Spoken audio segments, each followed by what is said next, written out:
All right. Hey, everybody. Ricky here with RocketCon, and I'm with some guys I've known a very long time. Um, Actually, one of the things I like to ask is, do you remember how we met? And I met all three of you, I'm pretty sure, at different times. Do you remember how we met? God, it's been a very long time. I think I remember.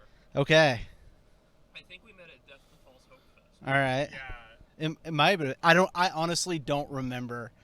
I want to say it was the same for me too. I think. I feel like we all met at the same time. So I know you all met at a place I was at a Bomb the Music Industry show in Durham. Duke Coffee House. Yeah, one of the worst shows I've ever played in my life. Pathetic parade. Yeah, and it's good it's not memorable for you because it was very memorable for me. Jeff's a very nice person though. But we Death of Falls Hope Fest sounds right. For when I think we met online long before we ever met in person. The way friendships go these days. But this is Aaron, Dylan, and Erik, 3/5 of the band Dollar Signs, who hopefully you've heard of at this point, but if not, check them out. So, give us a little bit of the history of your band. Nothing, just the bullet points. Take it away, Eric. So Dollar Sign started as more of a recording project in 2009. I was playing with a totally different group of people besides Luke to start it off. And then that quickly just became Luke and I doing a two-piece folk punk project where I was just kind of figuring out how to write and record songs. And so we would mostly just do that. And we would play some shows in like whatever. Yeah, sure. Like whatever. Like bookstore, or like the first show we ever played as Dollar Signs was in a gazebo. It was four of us in a gazebo, and just crust punks came, and then our friends. But really, and Luke and I did a little bit of touring back then, mostly to like New York and back, or just across North Carolina. And then in 2013 was when we became a full band, just because it felt like it was time. Like I felt like I was ready as a songwriter, even though I feel like, I don't know, whatever. It doesn't matter.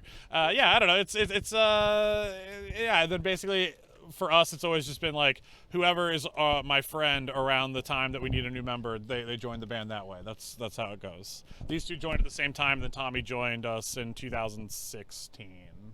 Yeah. And Luke's been in the band. Luke's off and on Luke's the whole time. Luke's been in the band the whole time. Every record has Luke on it. Luke lived in Los Angeles for a period of time, but he was still coming back and touring with us, even when and Japan. But he was coming back for all that too. Yeah. Yeah. I was really just booking shows and making art and trying to be involved. And I helped Erik do a bunch of the artwork for really early Dollar Sign stuff, and kind of just helping to like assemble sort of a bit of the identity around the band. Vague memories of spray painting CDs on apartment patios, and it all kind of just started where Erik asked me, because he knew I played bass. He was like, "Could you just like put bass on this song I'm doing? Because like I just don't have a bass guitar. I don't know anyone else. No one else is answering the phone." And I was like, "Sure." And I just threw bass on a track, and I think it was okay. And we just have really good chemistry. So we've just kind of been doing it together since around 2013, when Aaron joined as well. A decade in, right? We've been y'all been doing this. Thank you. Yeah, I'll take it away. Y'all been doing this 10 years as a full band. What's been the most kind of, I guess, surprising thing for you in this journey? Because I've seen you play to nobody, literally, right? Sure, We've played shows together to nobody, and seen you play to packed houses, like massive crowds. But I mean, that's kind of the journey of the band. But what about this has been surprising for you? I think it took me a long time to even like consider myself a musician. I feel like for me this was just another way to write, because I mean, creatively, when I was growing up, I was mostly doing films, and then filmmaking became my job. So music became a lot more alluring to me to do because it's much cheaper to do. It's much more effective, and being able to work with the same people over and over and over again. So I think just being able to go with the flow enough to be like, oh, the music thing is working out and is worthwhile pursuing. And now it's probably the thing I love the most doing, just because song crafting is fun. I mean, like, You're a great songwriter, man. thank you. Signing to labels and all that is fine and cool, whatever. But like, yeah, it's really just like being able to grow and express ourselves, and also like I feel like it's a great way to build a very deep friendship with people is through a band. I don't think there's anything quite like it, just because of the. Yeah, exactly. Marriage. Marriage. Yeah, it's marriage to a group of people. Yeah, it's just because the emotional like ups and downs are so high, it just makes you form like a really solid bond, and that's probably my favorite part about it now. Yeah, I would say that, like, speaking of playing shows to nobody, one of the earliest memories I have with Ricky actually is it was my birthday in 2013 or 2014, and Ricky was like, I know you don't have any way to get to this show, but I have like a SUV that we can all use and we can travel together to this show. And we were so appreciative of this car. And then somewhere on the highway at 3 a.m, the car, on the way back home, the car just stopped working. And we experienced our first ever bottle episode of Dollar Signs the Band that night in this gas station. This is your favorite part about being in a band. Well, no, it's just wild to think like that is the starting point, and now to be able to say that we've just made so many friends and we've just had so many positive experiences in all these different places in America and just in Canada, it's just really humbling. And I think that it's really hard to always remember just how lucky we are to be able to do this. Yeah, one of the let's do that for a second. One of the things I want to hear what Aaron found most surprising. he's asking aggressively. young man. The right wing commentators on TikTok, like just browbeating you. You're going to answer this question, and I'm going to trap you. One of the things that I talked to Dylan recently, and I was excited to hear is you all were going a little bit more DIY in the future. I don't know if that's a spoiler, if I shouldn't be talking about that, but what's kind of been your push to go more taking back ownership of your band's direction, management, all that? I would like to answer the question. Of course. So, a little bit of background.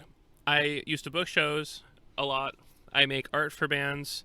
I work in marketing, unfortunately. But the truth is that when we had control of Dollar Signs, we had the most fun doing it. And the more and more that we lost control, and the more and more people that became involved with helping us steer this ship, the less our identity felt like our own. And I feel like it took a lot of the soul and the stuff that we enjoy out of doing the band, which was making connections with people everywhere, on stage and in person, after shows and before shows, and also being able to make decisions that we know are right for us at the end of the day. Going out with bands that we are friends with or bands that we are like-minded with, and being able to work with people who align with our ethics and our ethos, which is that we all need to help each other out and work together and make shit happen. And at the end of the day, there's a million jokes about the DIY scene, but one thing I'll always say is that it's inviting and it's welcoming, and it's a place where once you're in it and you have those connections, it's really, really hard to want to leave. Yeah, that's what we're doing right now, a DIY interview, right? This is yeah. No, we're in a professional studio. Yeah. One of the things about your live show, I've always appreciated is the interactive nature, right? Like it's very, you're in the crowd. I mean, you play a little bit, I guess, folk punk, pop punk, in that vein. I don't think that's out of pocket to say, but but you also have a lot of elements of like a hardcore band, right? You like of in the live show, not in the music, but Sure. in the show, right? You do a lot of wild, gesticulating up on stage. You lose the guitar, especially now with 3 guitar attack here, right? Sometimes, but it gives you the freedom. But you're also playing a lot bigger stages sometimes, right? What's that like for you? How do you keep that energy, that engagement going as your band has grown? I mean, first off, I love sassy rock and roll shit. I hate watching bands that just stare at their pedal boards while they play. It's just horribly. I mean, like, coming to see a show, right? yeah. For me, I've always just been of the mentality, and we were fortunate enough to start playing as a band before I was any good at guitar. So a thing I learned pretty quickly is that if you have fun on stage, other people will have fun, and so that's why I always just try and give it my all every time we go on stage, just because one day I won't be able to do it anymore, but while I can, give them the old razzle dazzle, I say. I think you'll always find it. I mean, I'll say, I think one of the things I appreciate about your band is, the artistic creativity that exists in every facet, right? Like, you're a great songwriter. You made your own music videos as a band.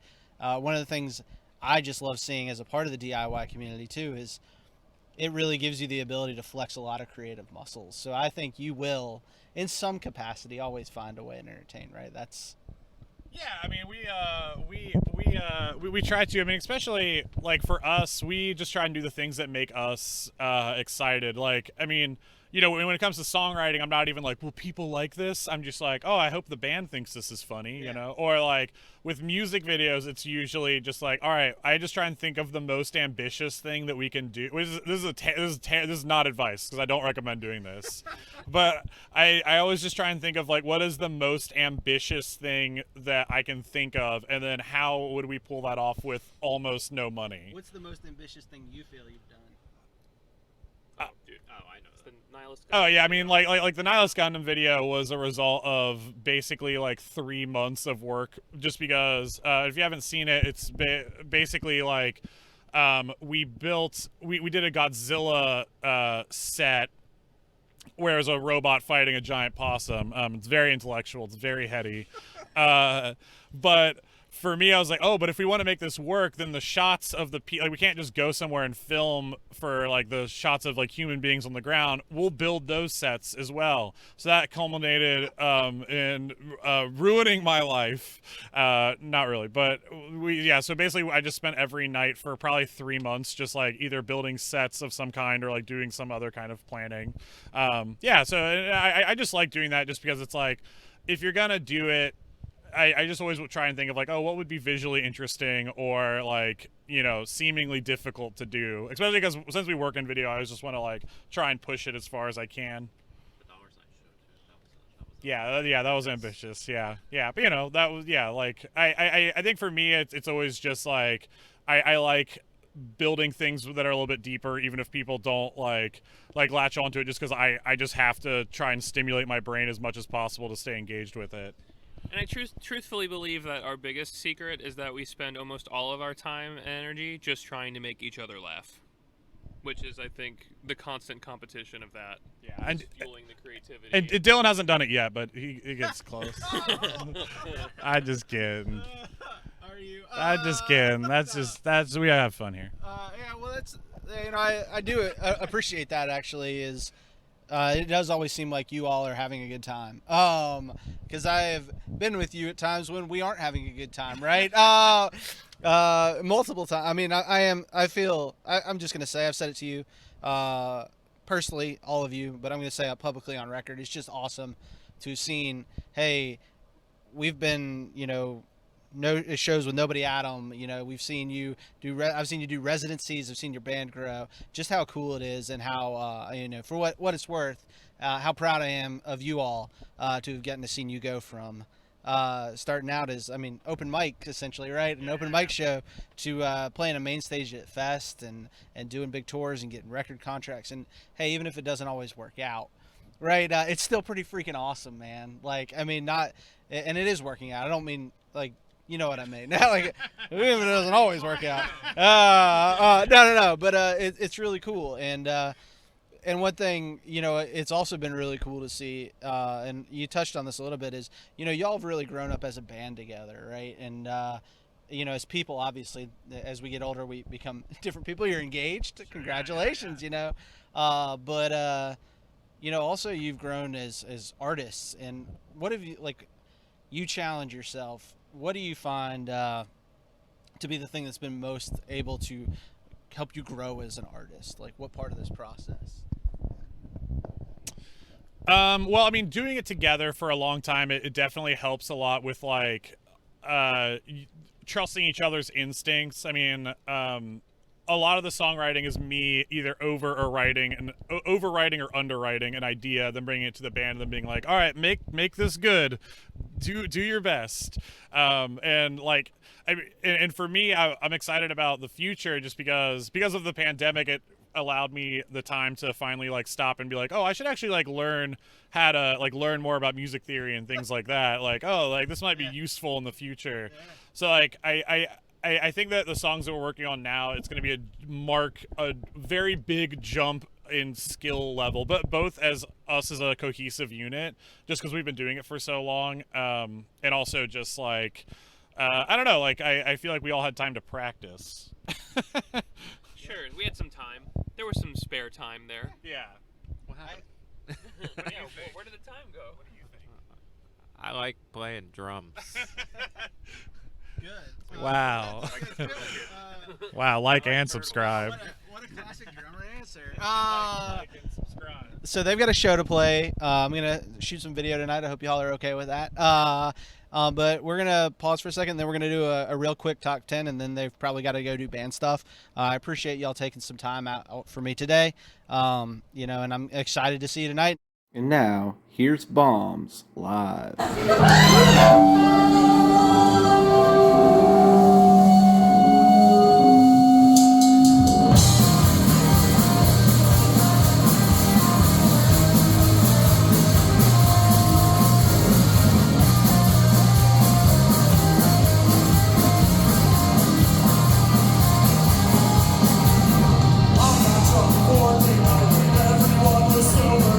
I don't go so hard inside or at least it's closer to God.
All right, so we're back with dollar signs, and we're going to do top 10 horror movies, which I'm kind of surprised nobody has asked for this yet, because I've done like 15 of these interviews, and most people that like exist in the scene like kind of the same subgenres of things, right? And horror tends to be at the top because I guess we're all trauma junkies.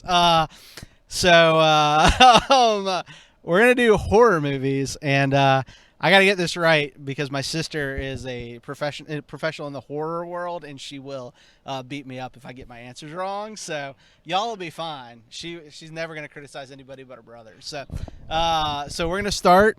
They're going to give their number 10, then over to me. So let's go. What's your dollar signs number 10? Oh, number 10. Okay. Yeah, so There's so many horror movies, and I want to just say Hereditary, but Save your answer. yeah, I gotta save that one. Could be number 10 though. Yeah. I mean, it could be. Yeah, you can make it number 10.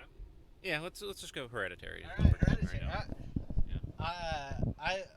I thought that was good. I can't put that in my top 10. I know that's blasphemy for you right here, but I like Midsommar a little bit better.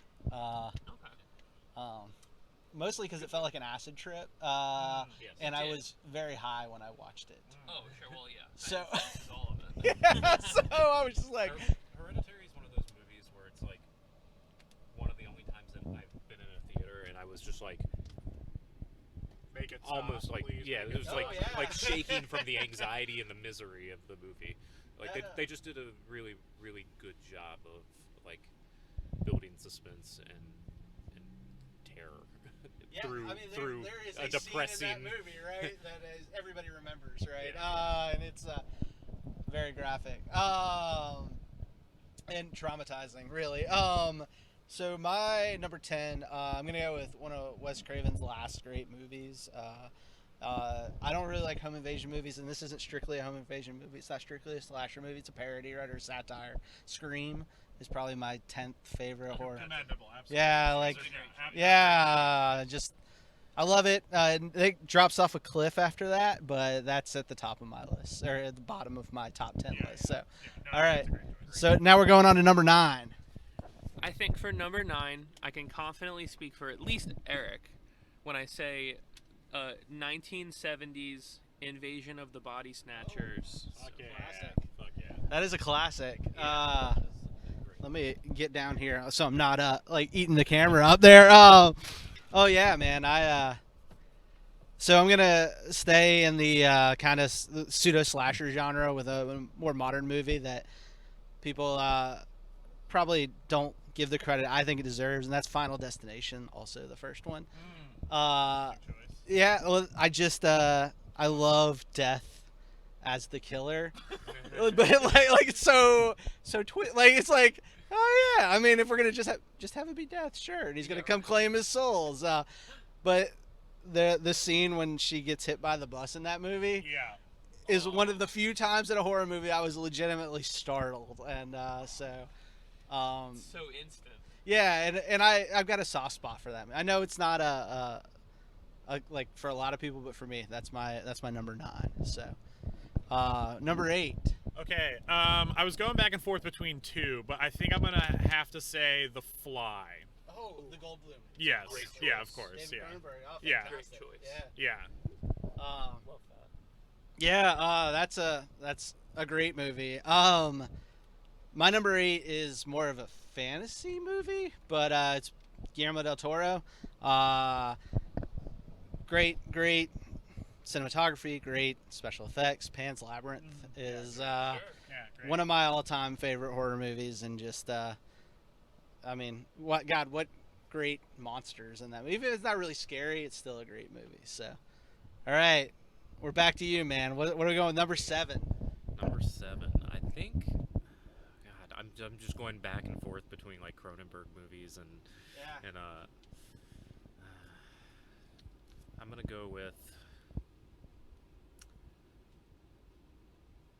go with Eraserhead. Oh, David Lynch. All right, all right. I am not a Lynch fan. I know that's an unpopular opinion, but oh man. Get him! Yeah, I'm gonna get murdered on the internet for that. Wow.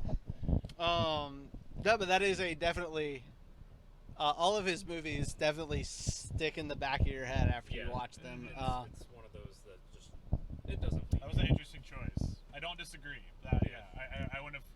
Wasn't thinking of that. Yeah, I wasn't thinking of that. Yeah. This Well, one, I was wrestling with a bunch of different, so that was the one that stuck the most. I think. yeah, I think one of my dad's favorite movies was the one with Nick Cage and Laura Dern. I can't remember the name of it. Wild at Heart. Wild at Heart. Yeah, like Movie's so good. and when I was 13, I did not understand what I was watching. So yeah, I am. I'm gonna cheat on this a little bit and do a TV show that's more like a mini series. That's because it's the best version of Salem's Lot I've ever seen. Oh yeah, fuck yeah. I know what you're about Yeah. to say. So forgive me for this, but Midnight Mass Fuck is. yeah. So that's why it's only so low because it's not actually a movie. But Fuck yeah. If we're counting that, yeah. I'm cheating. All right, listen. But yeah, Midnight Mass is fantastic. it's the greatest horror television show to me I've ever seen, and it plays more like a really long movie. You know, it's yeah. So I cheated a little bit. I Yeah, apologize. that's probably my favorite TV show of the last 10 years. My other cheat answer would be just like the last episode of Twin Peaks, like the original series. Yeah. I remember watching Firewalk with Me before I ever saw the show.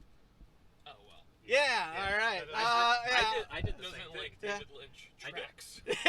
yeah. I did the same thing. I watched Firewalk with Me before. I did. Watched all of the show. My first Lynch was Dune though. So and I love That's Dune. the one that I haven't seen. The two. Yeah. I'm not gonna go down that road. I've seen Anyway. enough on it. Yeah. What's number 6? 6? Yeah. Oh wow, we're already there. Yeah. Well, there's a lot of classics that have to be dropped still.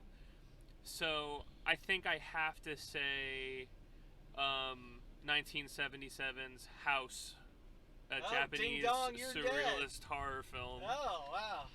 Yeah, that's Oh. a Good one. straight up fucking masterpiece. But Oh. God, there's only 5 left though. Yeah, I have to put that there at number 6. Yeah. I'm trying not to intentionally take something. This is a team choice. I'm gonna go with psychological horror.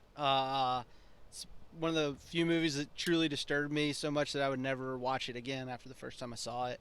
Darren Aronofsky's like breakout movie was Requiem for a Dream, and that is some people might not call that a horror movie. To me, that is one of the most horrific movies I've ever seen. It's about addiction, and there's stuff in there that I will never ever forget. So you may. To me, that qualifies. Some people think he's a little more thriller, but I think all of his movies are horror movies to me. So You should see The Whale. I am not quite ready for The Whale, I don't No, I think. don't think. Yeah.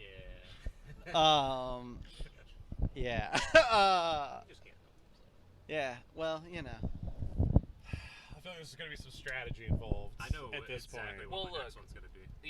I think that there's. I mean, are we allowed to talk it over? Sure. Well, this Because, is like kind of spoiler if we do for the list. well, I think that your all-time favorite, 2 favorite horror Yeah. films are definitely on that top 4. right, yeah. And I feel like the remaining. So that's why I'm like, with number 5, I can't decide if I want to say well, no, I'm going to have to go Texas Chainsaw Massacre for number 5. Yeah, I think that's a very solid Yeah, choice. because I mean, like, I was thinking that, or Yeah. because it could also be, like Halloween, but Yeah. I think that Texas Chainsaw Massacre is just one of.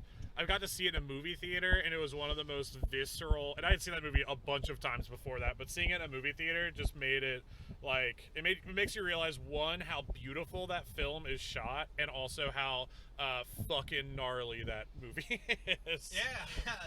Talk about things that stick with you. Yeah. My number 5 is not actually. This is all gonna be. It has to be in my top 10, but it's at the bottom because it gave me nightmares. I saw it when I was a very small child, and I used to be chased in my dreams by this man and wake up right before he grabbed me. So Nightmare on Elm Street is because I saw it very young. I think I was like 5 when I snuck and saw it, and it gave me nightmares for 3 years. So while I do not think it is the 5th best horror movie of all time, it definitely is the only movie that has ever scared me. In terms of slasher series, I do think that Nightmare on Elm Street, as a continuum of films, I think it is the best series out of Halloween or Friday the 13th. Yes. I think that because they are such creative films, and New they always Nightmare, gave man. it to New like, Nightmare. yeah, and the fact they always gave it to like young directors to do, it always felt like fresh, at least in some capacity, in a way that like the Halloween sequels do not, the way that the Friday the 13th sequels, besides 4 and 6, do not. Like, I think that's valid. yeah. All right. Thank you. I feel validated in my choices. All right. Now we're on to number 4. See, this is hard for me because I was gonna say Halloween, and I feel like Texas Chainsaw Massacre is. I would switch. different. I would switch the two, but Sure. Halloween. okay. I mean, Halloween. I think that's totally fair. Yeah.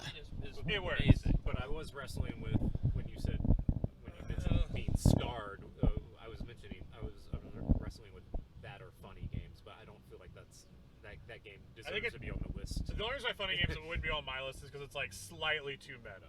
It's a little. Yes. I mean, it's But not. It's very meta, but I think because of that, it's not like a scary movie in the traditional way. Yeah. I do it's not bordering on a fucking snuff film. like home invasion movies. Like they just they don't hit. Like I like Panic Room, Sure. which I would say is definitely more of a thriller than a horror movie, but is a home invasion. For me they don't because it doesn't happen, right? And it's real enough that it feels like it should happen, but the way you see them in movies is never the way that they actually happen. Right, It's yeah. like Especially funny games. yeah, definitely. My number 4 is more of a ghost story. Spoiler alert. But I saw it in theaters before anything was out about it. The director's terrible. He's only made like 3 good movies, but this was his first one. That's Sixth Sense. Yeah, I was gonna say. I knew exactly you were. Yeah, gonna Sixth Sense is. That's classic. Yeah, it's. I mean, he made it from an "Are You Afraid of the Dark" episode. They stole the plot from that. So, and I loved "Are You Afraid of the Dark," but it is one of the few movies like, and unfortunately, it and Fight Club seem to have started that whole like, oh yeah, you're actually the killer, twist ending. But man, when that happens, and then you go back and watch it, you're just like, wow, that's a well-made film. Like the way that everything's right out in plain sight. It's super neat. Yeah, I wish he would make more movies like that. I just saw Knock at the Cabin. It was okay. Yeah, I wasn't a fan. Nah. All right, we're on number 3. So, I should be from this group. So instead of robbing Eric the joy of naming them, I'm going to instead throw props to, I think, a classic film that holds up to this day, that has entered the public domain and is so old, but Night of the Living Dead. Oh yeah, I feel like really needs a mention. Yeah. Absolutely classic and revolutionary in every way. Watch the 4K transfer. It's fucking unbelievable. You know what breaks my heart is that Zack Snyder's Dawn of the Dead remake made me think he was a good director. And now here's a brand new song from Dollar Signs called Bless Your Heart. Yeah. And I thought the same thing. I was like, that's like one of my favorite movies. Yeah. It's a James Gunn movie. Yeah. Go figure. Zack Snyder can film a shot and frame a shot and Yeah. do all that, but don't give him creative control. I He saw will a Sucker butcher it. Punch. I don't need any notes on Zack Snyder.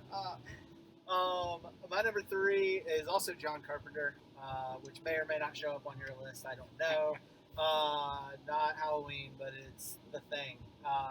The Thing's just, I mean, what a great movie. And the ending is just so intense. Like, there's very few movies where I was at the end of that movie and I was just like, oh my god. Absolutely. So, yeah. So that's my answer.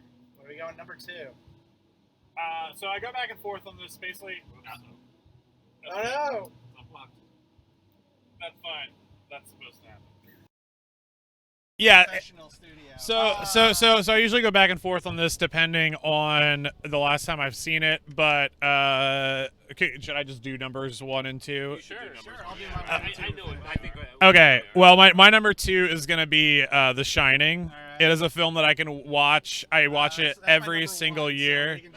Yeah, I can watch it every single year, and it's classic forever and ever. You can always find new ways to watch that movie. It's infinitely interesting, and anything that takes place in the cold, I love, which is also why my number one is The Thing. Yeah. It's shame Alien didn't show up on our list, but that's okay. I still feel I still feel good about our list. Yes, no, and I was debating between doing either The Fly or Jaws, and I was going back, but I rewatched The Fly more, so I gave it to The Fly. Rosemary's Baby. Yeah. Was another one that. Well, I'll throw out a different one. This will be my number 2, but whatever. We're at the end of this. Is the master of suspense is slasher, the Godfather of the slasher, Psycho.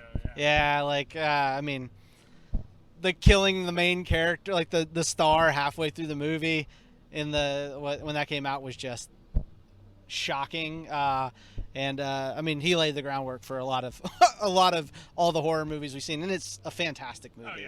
Like Hitchcock's not a great person, still one of my favorite directors. Unfortunately, most of the greatest directors are that way. That happens. Yeah. Like major props to all the proto slashers out there. Yeah. The proto slashers in many ways are much better than the slashers that follow. Yeah. But hey, this has been Dollar Signs. They are doing big things. I think you have a new album that you're working on, right? We're writing an album. Yeah. Working on a new album, doing some touring. I'm going to see them tonight in Richmond, which I'll have video up of that show. And check them out online if you haven't already. And thanks again, guys. I'll talk to you soon.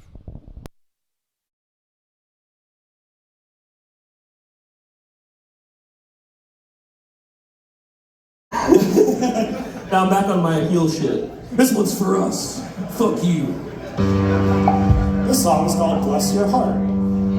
Bless your heart. Fuck you.